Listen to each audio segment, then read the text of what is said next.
আমার স্ত্রী রসনের সাথ প্রেসিডেন্ট ডাকেন নাই।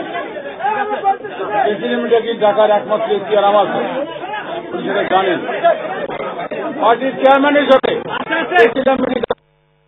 যার কারণ নাই। টেলিফোন করে ওনারা এনেছিলেন জিয়াউদ্দিন বাবলু এবং আনিস ভাই। প্রেসিডেন্ট মিটিং নয়,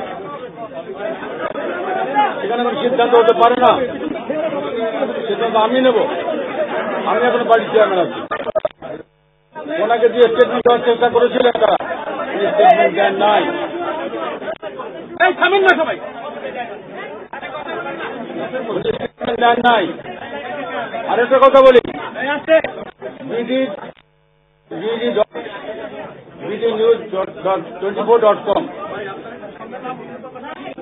উনি নিউজ দিয়েছেন, এরশাদ তৈরি করে ফিরে আসছে। এটা আমার প্রোগ্রাম ছিল, তৈরি হতে ফিরে নাই। আমি না আসলেও এই পার্টিতে কেউ হাত দিতে পারবে না।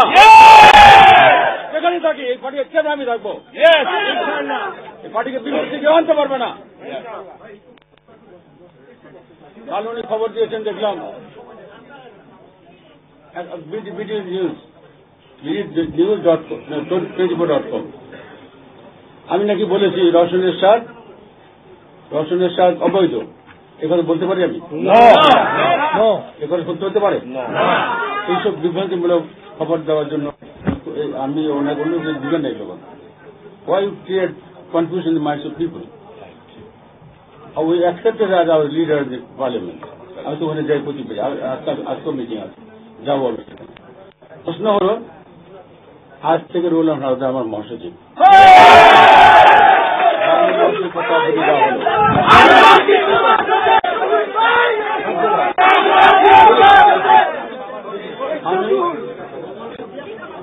আনিসকে ওনাকে অ্যাক্টিং চেয়ারম্যান করেছিলাম, তখন কিন্তু আমাকে কারো পারমিশন নিতে হয়নি, প্রশ্ন কেউ বলেননি। ওনাকে সরিয়ে দিয়ে বাবলুকে নিয়েছিলাম, তখন প্রেসিডেন্ট যেতে হয় নাই। ববি হাজদারকে নিয়ে এসেছিলাম, প্রেসিডেন্ট যেতে হয় নাই। আমার নিজের সিদ্ধান্ত ছিল। এখন ওনাকে যে দায়িত্ব দিয়েছি, দায়িত্ব উনি পালন করবে যতটুকু আমি বলবো। আর এই পথে যেহেতু আমাদের সংগঠন নাই, গঠনতন্ত্র নাই, আগামী কাউন্সিল মিটিংয়ে ইনশাল্লাহ পাশ করিয়ে নেব। তাই তোমরা বিভ্রান্তমূলক, তোমরা কোনো এমন কিছু লিখবে না পার্টির ক্ষতি হয়। হাজারটা করতে পারো। আমি তো সবাই বলি একটু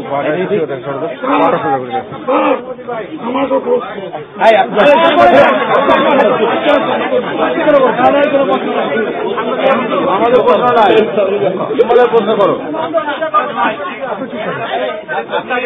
আমি আমার একটা প্রশ্ন হচ্ছে স্যার, সেটা হচ্ছে আপনি একটি রাজনৈতিক দলের প্রধান এবং আপনি নিজে গণতান্ত্রিক বলে দাবি করেন এবং আপনি বলেন যে আপনার সময় দেশে গণতান্ত্রিক অগ্রযাত্রা শুরু হয়েছে।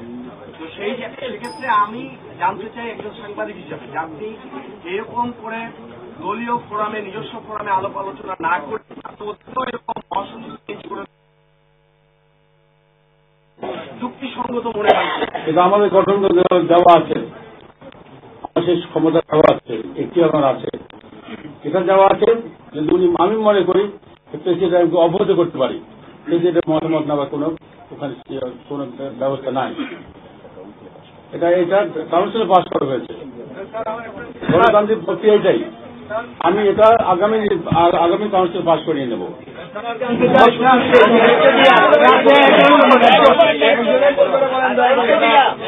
একজন বলো, মহাসচিবকে আপনি অব্যাহতি দিয়েছেন, তো এর ফলে জাতীয় পার্টি ভাগ হয়ে যাবে কিনা? অসম্ভব। তাদের দুজনের সঙ্গে 10টা লোক খায় না, 10টা। আমি চ্যালেঞ্জ দিচ্ছি, তাহলে 10টা লোক আনতে পারে যদি।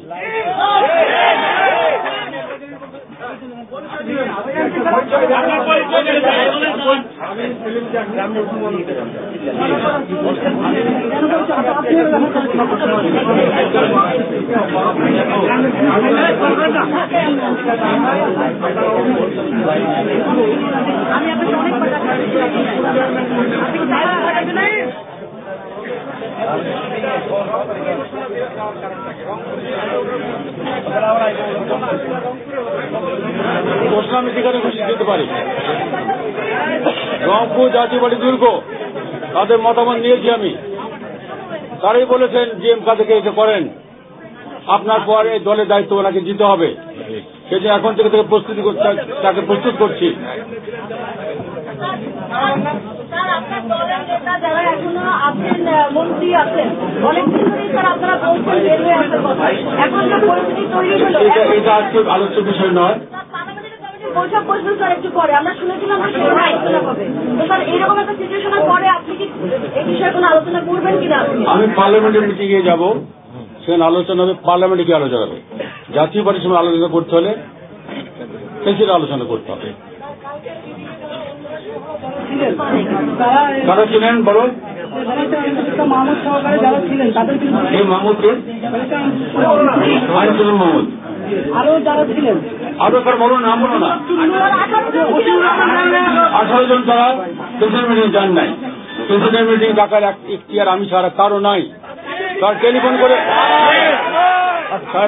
তারা নিয়ে গেছিলেন। অনেকে গিয়েছে দেখার জন্য, শোনার জন্য কি কথা হয়, আমাকে বলে তারা গেছেন। নয় অ্যাকশন নেবেন।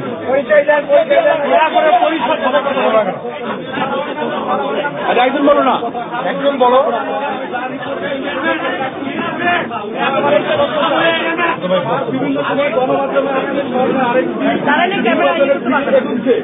জাতীয় পার্টির এই বিভিন্ন যে সংকট বা বিভিন্ন ক্রাইসিস আমাদের নো সংকট জাতীয় পার্টি।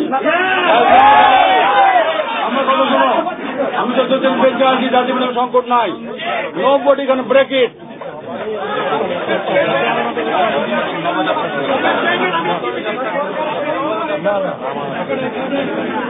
এই কারণে বিভক্তি তারা চেষ্টা করেছিলেন। এই কারণে জাতীয় পার্টির নবজাগরণ সৃষ্টি হয়েছে। সর্বোচ্চ উল্লাস, সারা বাংলাদেশে উল্লাস। আছি রাশিদুল হাসান, আমি একটা আপনাকে প্রশ্ন করতে চাই যে গভর্নমেন্টের আপনাদের ক্যাবিনেটে তো আপনাদের 3 জন মিনিস্টার আছে এবং আপনি হচ্ছে প্রাইম মিনিস্টারের গভর্নমেন্টের সাথে এই যে ঘটনা হলো, গভর্নমেন্টের সাথে আপনাদের কোনো ঝামেলা হলো কিনা, তার কারণে এটা জাতীয় পার্টির ব্যাপার। আমাকে নিয়ে আলোচনা পরে উদ্দেশ্য করবো। আমি আমার বক্তব্য বলেছি, মাননীয় প্রধানমন্ত্রী আমাকে সম্মান দেখিয়েছেন,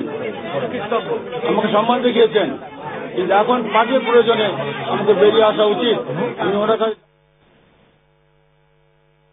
আমি সারা বাংলাদেশ ঘুরে পার্টিকে অর্গানাইজ করি, বিরোধী হিসাবে গড়ে তুলি। এই জন্য এখানে কোনো বিরোধ কারোর সাথে নাই। মাই পার্টি ওন অ্যাফেয়ার, আমার পার্টি অ্যাফেয়ার। যদি ওকে প্রশ্ন করতে বলবো না, না, উনি আর কথা বলবেন।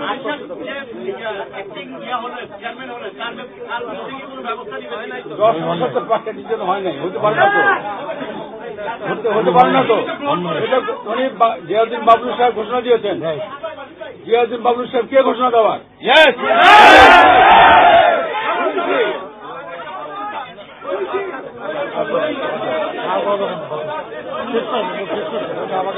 শেষ করলাম, বলো।